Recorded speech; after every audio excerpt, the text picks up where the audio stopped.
From Dodge City and in the territory on west, there's just one way to handle the killers and the spoilers, and that's with a U.S. Marshal and the smell of Gunsmoke.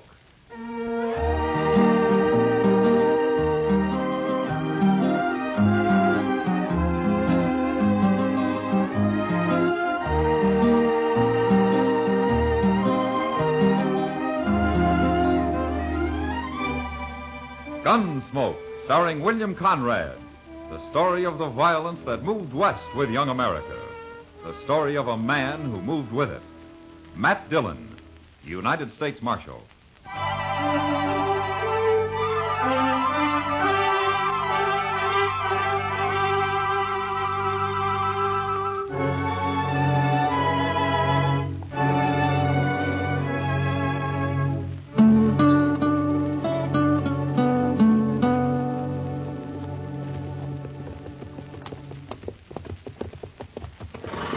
Dodge hasn't changed much I can see, Mr. Dillon. We only been gone a week, Chester. Seems like a year to me. Hard ride now and then won't hurt you. Yeah, it ain't the riding so much, it's the shooting that unnerves a man. Yeah, that reminds me. I think I'll stop at the store here. I need some ammunition. Oh, look. Take my horse onto the stable, will you, huh? All right, sir. I'll see you at the office. Good.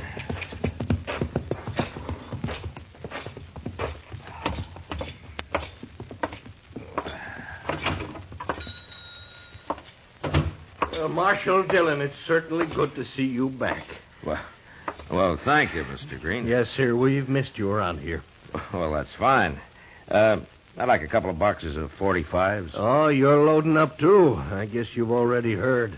What? Yes, sir. I sold more ammunition the last couple of days than I usually do in a month. I'm nearly out. There's the last box of 45s I've got. I'd have saved more for you if I'd have known, Marshal. After all, you're going to be sort of out front in this business. Mr. Green, what are you talking about? You haven't heard? Heard what? About the Indians. Indians? The Pawnees. They're going to attack tomorrow. This is the last day we've got to get ready for them. That's why everybody's been hoping you'd be back in time. We have to get organized, Marshal. Where are they, Mr. Green? Who? The Pawnees. Oh, they're out on the prairie somewhere, I guess. Now, what are your plans, Marshal? Oh, I don't have any plans. All righty. When you decide what to do, let me know. I'll do my share of the fighting. You know that. You can count on me. We've got women and children in Dodge. May I ask one question, Mr. Green? Certainly. How do you know these Pawnees are going to attack Dodge? And how do you know they're going to attack tomorrow? Well, everybody knows about it, Marshal. That's why, like I said, they've all been buying up ammunition, getting ready. But who told them about the Indians? I don't know, Marshal. It's general knowledge. You just ask anybody. Is the whole town as jittery as you are? I'm not jittery. Marshal, this is a serious matter. Those Indians could wipe out Dodge if there's enough of them. Yeah, sure. How many are there, Mr. Green? Well, I don't know how many, Marshal. Good-sized war party, I imagine. Has anybody seen them? Oh, no, Marshal. I haven't seen yet. It's tomorrow they're coming. Oh. I'll put the 45s on my bill, Mr. Green. You let me know when you get your plans made, Marshal. You can count on me. I'll tell everybody you're back, and we'll have a meeting. No. You wait till you hear from me, Mr. Green.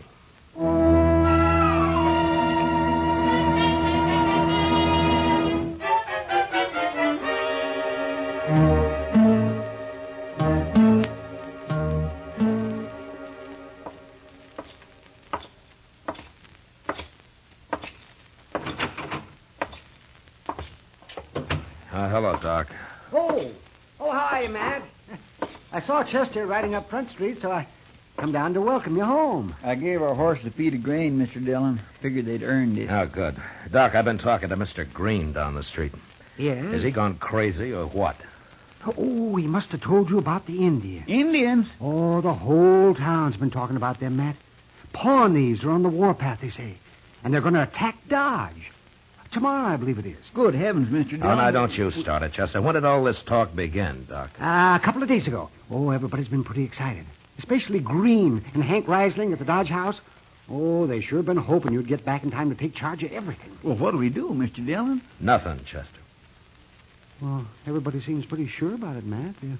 They'll expect you to do something. Who started all this talk, Doc? Well, I haven't heard anybody mention that. Some drunk, probably, or some greenhorn. The rumor spreads, and pretty soon everybody takes it for a fact, and then a panic begins. Well, there might be Indians, Matt. Has anybody seen them or any sign of them? Well, you're going to have a hard time talking people out of it. Maybe. But first, I got to find out how all this nonsense started. Chester, you go ask Mr. Hightower what he knows, huh? He's got good ears. All right, sir. I'll see what I can find out in the saloons, then we'll meet back here, huh? Yes, sir.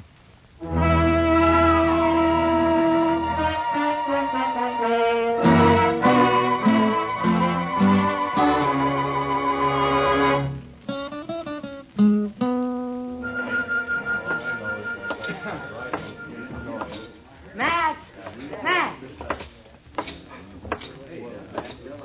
Hello, Kitty. You go away for a whole week and you come back with nothing but a big frown. What are you on the prod about? People. Oh, that. How come you're not armed, Kitty? Armed? You're just going to let the Pawnees ride off with you? Aren't you going to struggle a little? Kind of exciting, isn't it, Matt? You don't seem very worried. Why should I be? Dodge is full of heroes these days. Kitty, maybe I never gave you enough credit. For what? You got brains, too. Don't be nasty. You need a drink, beer? No, thanks. Who's the old man at the bar there? The long one with the long hair. He's a sight, isn't he? You don't very often see men dressed in buckskin anymore. His name's Tewksbury. He must be 80 years old. Yeah, been half that since he's had a bath. Man his age has seen a lot of country, Kitty. Never mind him. What are you going to do about the Indians, Matt? The only thing I can do, try to keep the good citizens of Dodge from getting all triggered up and shooting each other for Pawnees tonight and tomorrow. How are you going to do that? Well, I'd like to know who started all this, for one thing. I think I'll have a talk with Sam there. Bartenders generally know things. Are Pawnee braves as handsome as they say, Matt? You'd be surprised if they really did raid this place, wouldn't you? Maybe. Wouldn't you? Yeah, I would.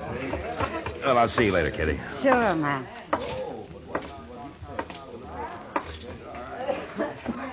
Sam. Hello, Marshal Dillon. Welcome home. Oh, thank you, Sam. What's your pleasure? Nothing right now. Sam, do you know who started all this Indian raid talk? I don't know who started it, Marshal, but everybody's sure all worked up. Yeah, I know. I'm just trying to find out why. Mr. Green and Hank Risling have been wanting to get organized. They'll be mighty happy you're back. Marshal, I heard Sam say your name. Mine's Tewksbury. How do you do, Mr. I Tewks? want to offer my services, Marshal. Your services?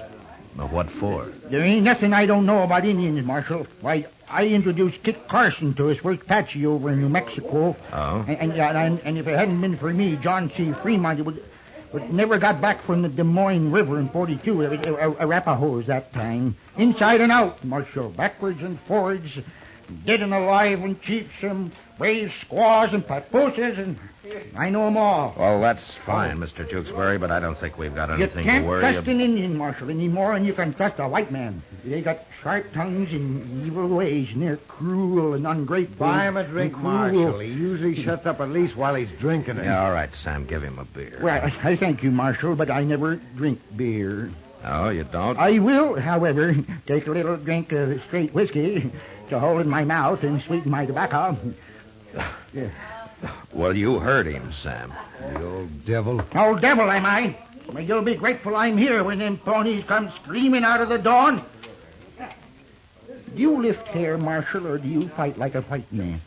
Well, I don't believe I ever scalped anybody. The Mr. Tewks. Indians got it all over you. They're them fierce, them ponies, and don't ever let them take you alive. Why, I've seen them spread eagle a man, and Here's your whiskey, And they old go man. Better drink it before it gets cold. It's not bad whiskey. What there was over.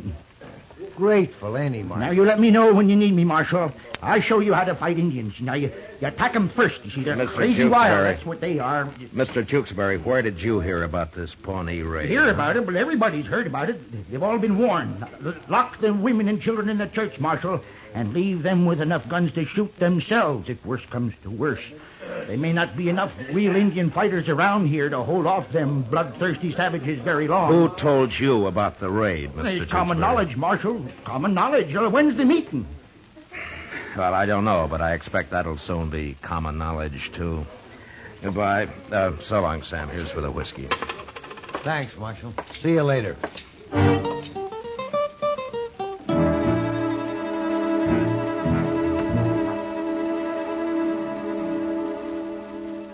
Mr. Hightower didn't know anything, Mr. Dillon, except there will be an attack tomorrow. What'd you find out? Well, I went to all the saloons, Chester, but all they had was the same story.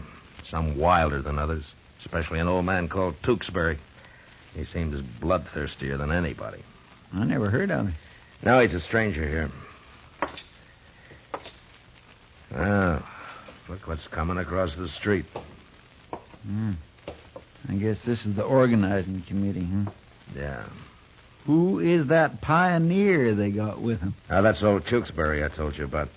He's a little touched in the head, I'm afraid. Well, here they are. Gentlemen? Gentlemen? All right, gentlemen. Now, Marshal, there isn't much time left, and we've got to get Dodge organized. Now, Hank Reisling here and I, we've worked out a tentative plan, which we propose Just a minute, Mr. Green. There's something I want to ask before you go on. Yes, Marshal.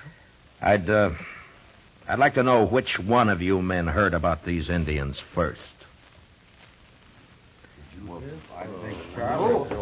Charlie, me? Well, I don't see it that matters which All right. heard about it All right, first. all right. Then let's say the rumor just got started somehow, okay? It's pretty big for just a rumor, Marshal. Well, my wife's nearly crazy with fear. All the women are. That's why we got to do something. Get things organized. People will feel better then. You know what panic is, Reisling? It's fear, all right, but a man can be afraid and still think. But when he gets panicked, he stops thinking. Like all of you right now. You're acting like cattle in a stampede. That's pretty strong talk, Is it? Marshal. Is it? Then I'll point out something else to you. You're willing to believe the Pawnees are on the warpath, and you don't even know who reported it. And on top of that, you're willing to believe they're going to attack tomorrow. Well, that's what they say, Marshal. And it's your job as the law here to do something about it. Yes. If you don't help us now, the blood will be on your head. Blood! In Pawnees are the bloodiest devils in the whole Indian nation. And they're mean. They're downright mean. I know them. I'll show you how to fight them. We'll ride out after them. That's Tewksbury. what. Well, after them first. you see. Tewksbury, let me ask you I'm something. offering my services, Marshal, same as I did with John. Well, C. listen to me. Fremont. The Pawnees are attacking tomorrow. Is that At right? dawn, Marshal. They always attack at dawn. If they die at night, you see, their spirit wander. They got to die. Yeah, when I it's daylight. know. But there's You something see, else about Indians I want to ask you. I know everything there is to know about Indians. Then did you ever hear of Indians telling anybody just when they were going to attack? They're just like snakes. They never tell nobody nothing. It's just whoosh, and there you are with an arrow right in your throat. Then how come everybody in Dodge knows when these Pawnees are coming? Now answer me straight, Tewksbury. Well, yeah, Marshal, it's just somebody must have found out. The only person who'd know would be an Indian. Well, gentlemen, have there been some Pawnee warriors in town lately getting drunk at the Alafraganza and talking when they shouldn't? Well, have there? No. No, the Marshal makes sense, man. It sure don't sound right somehow. No, it sure don't. Yeah, but if you stop to think about it... Tewksbury, Why would... when did you hit Dodge? A while ago, Marshal. When? I don't know when. I don't keep track of time. But the Indians do, though. Oh, they know just how many Oh, moons... shut up, Tewksbury. I don't want to hear any more about Indians out of you. And if you go on talking around Dodge, I'll throw you in jail and you can do your spouting there. Marshal, he's an old man. You shouldn't ought to treat him like I've got that. an idea he's the one who started this whole thing with his wild talk, and you men have made fools of yourself listening to him. Now go on home and calm down your womenfolk and forget it. Good night, gentlemen.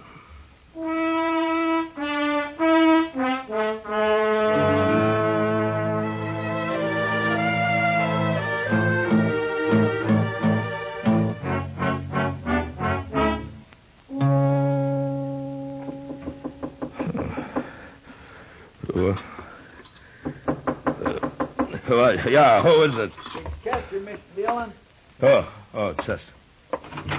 Well, come in, Chester. Say, you're all dressed. Yeah, I slept with my clothes on. I figured there might be trouble yet. There is. That's what I come to tell you. Well, then tell me. It's a fire, Mr. Dillon, at the edge of town, that What? old rooming house of Ari A Danvers. fire? How bad is it? The house is going, but that ain't the worst. They found some arrows nearby. What? It's the Pawnees.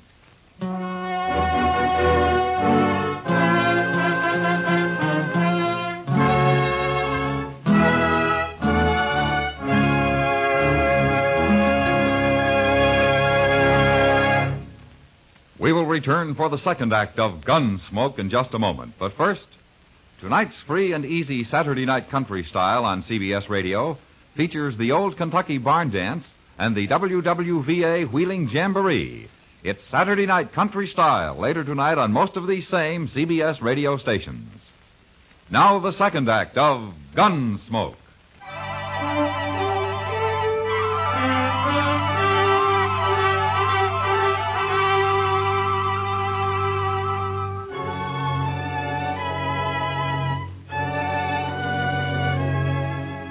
The rooming house of Ira Danvers stood at the edge of town.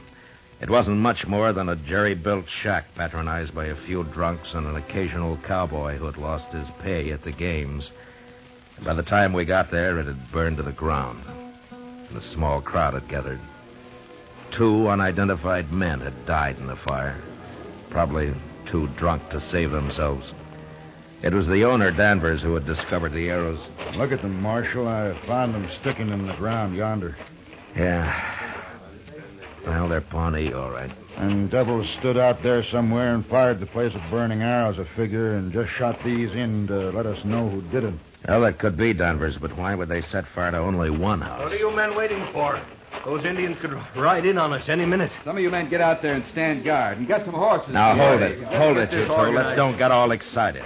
It's still dark, and no Indian's going to attack in the dark. You know that. Look, what about those arrows, Marshal? Ain't that proof enough? It's an hour till daylight, Mr. Green. Nothing's going to happen till then. We've listened to you long enough, Marshal. We've got women to protect. Risley, you come over here, and the rest of you men. We'll run this fight ourselves. Chester, Yes, sir. see old Tewksbury over there at the edge of the crowd? Yes, sir. He ain't talking so much tonight, is he? Drift back in the dark where he can't see you. And if he leaves here, let me know at once, huh? All right, sir. What do you make of it, Marshal? Yeah, there's nothing to worry about, Sam. What are you doing here, Kitty? Sam promised to wake me up when the action started. So he did. Well, there's been a fire and 2 men died. The action's over. Now go back to bed. Don't take it out on me, Matt. I didn't start this Indian scare. No, I'm sorry, Kitty, but this is no place for a woman. Where is a good place for Oh, a now woman? don't start that. What are they doing over there, Marshal? Green and Riesling are organizing the defense of Dodge, Sam. They found some arrows, I hear. Yeah, they did. Pawnee arrows. And they are going to attack. They're right out there in the dark somewhere. No, I don't think so, Sam. But you go look if you want. Sam, come on over here. We'll need you, too. That's Green. He's calling me. And then you better go. Sure. I'll go. I'll go with you, Sam. I want to see what's doing. Mr. Dillon? What? Oh, where is he, Chester? He drifted off behind that next shack. Well, let's follow him. Come on.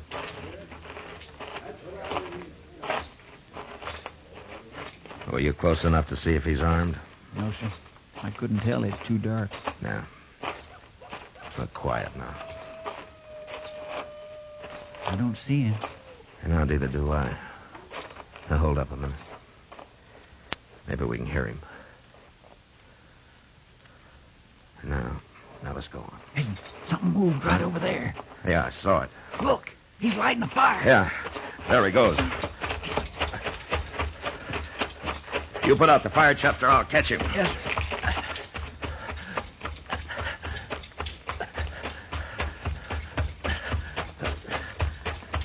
All right, Tewksbury, I've got you. No, don't shoot me now. All right, get your hands in the air. I ain't armed. What do you call this Bowie knife? All right, put your hands down. Well, you've been pretty talkative till tonight, Tewksbury. You want to tell me what this is all about? You go eat dirt. Where did you get those Pawnee arrows you planted at Danvers' place? Them Pawnees, they got sharp tongues and evil ways. They're cruel and ungrateful. Tewksbury, what do you really know about the Pawnees? Oh, I know 'em. I know 'em. You men go kill 'em. You write 'em down. Why, Tewksbury? Why do you want them killed? They're savage devils. They treat people mean. Why do you say that? What did they do to you? Let's go drink some whiskey. Tewksbury, 2 men died in that fire you set at Ira Danvers. Do you realize that? White men, let 'em die. You can't trust them. I don't think you understand. You killed 2 men tonight, Tewksbury. Been a long time since I had any whiskey. Years. Are you drunk now? No.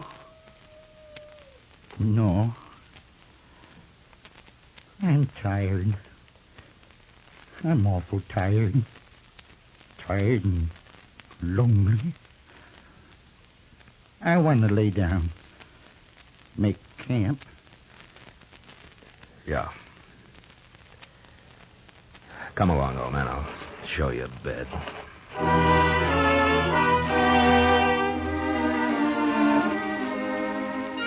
When the citizens of Dodge found out about Tewksbury, they were at first ashamed of their panic. And then because of their shame, they wanted to lynch him. But they didn't. And pretty soon they forgot about him. A week passed, and the old man never said a word. I didn't know who he was or where he came from. And then one day, an Indian woman rode into town and found her way to the jail. She was past 40, but still handsome.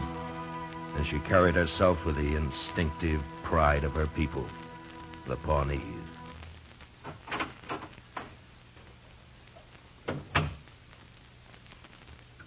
Is this the jail? Yes, it is. You are the marshal? That's right. What can I do for you?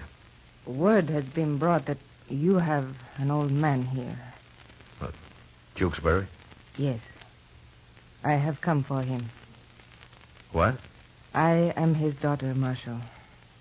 Oh, I see. Well, will you sit down? Thank you. So Tewksbury married a Pawnee, huh? Many years ago. My mother is dead. Yeah. Your father taught you English, huh? Yes. But I have lived among white people. Not for long. I like my people better. Of course. I think my father does, too. He has lived with us many years. Tell me, what was he doing in Dodge? He is old. So old he is like a child. He ran away one night in anger. Why? Our tribe is peaceful, Marshal. We have given up war. But sometimes the young men find it difficult not to fight. My father made some whiskey. He was giving it to the young men, telling them they should kill white people. And he got caught at it? Yes. The chiefs held council. They made very strong talk. My father grew angry. He say he will destroy them. Marshal, he is old. Thoughts are no longer clear in his head. Yes, I understand. He has lived long, seen many things. He does not like being old. He cannot understand why life is peaceful with us. Well, he sure stirred up a lot of trouble here. A hunter told us the story. My father will be more closely watched now. Because he has served the tribe well in the past, chiefs will send you horses. Horses? To let him come back. Oh, his fine, huh? Is fine, yes. I forgot the word. Well, it's not as simple as that. You see, 2 men died in that fire your father set. I'm afraid he'll have to stand trial. Trial? Oh, your counsel. Yes, It'll be in a few days now, but I've got to warn you that it might not go well with him. 2 men die. I understand, Marshal. I wait. Look, would you be willing to come to the trial to talk for your father? A squaw? Well, we allow women to talk at our trials. Then I will be there. Good. Now I think your father would like to see you. Come.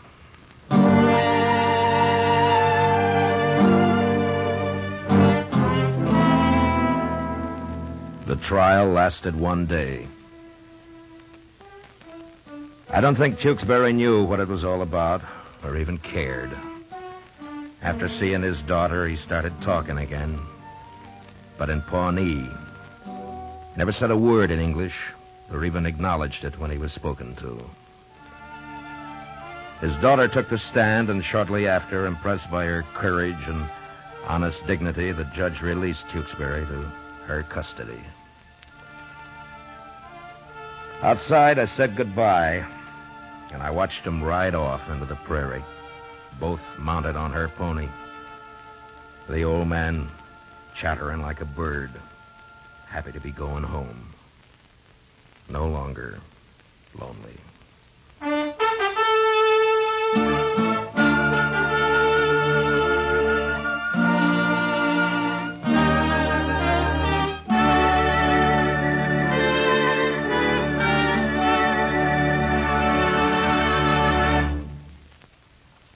Gunsmoke, under the direction of Norman McDonald, stars William Conrad as Matt Dillon, U.S. Marshal.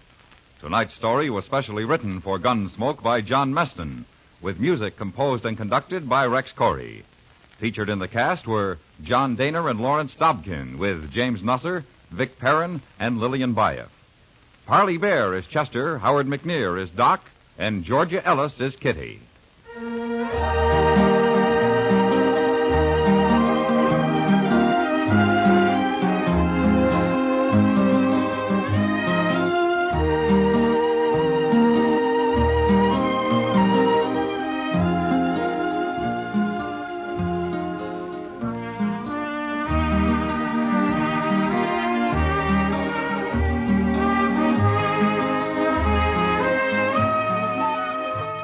Gunsmoke has been selected by the Armed Forces Radio Service to be heard by our troops overseas.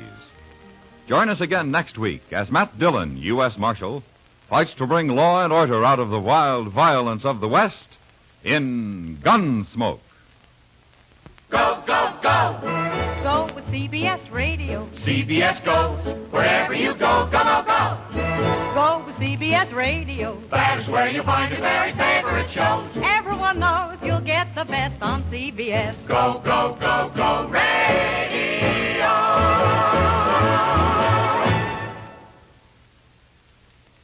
George Walsh speaking. America now listens to 110 million radio sets and listens most to the CBS Radio Network.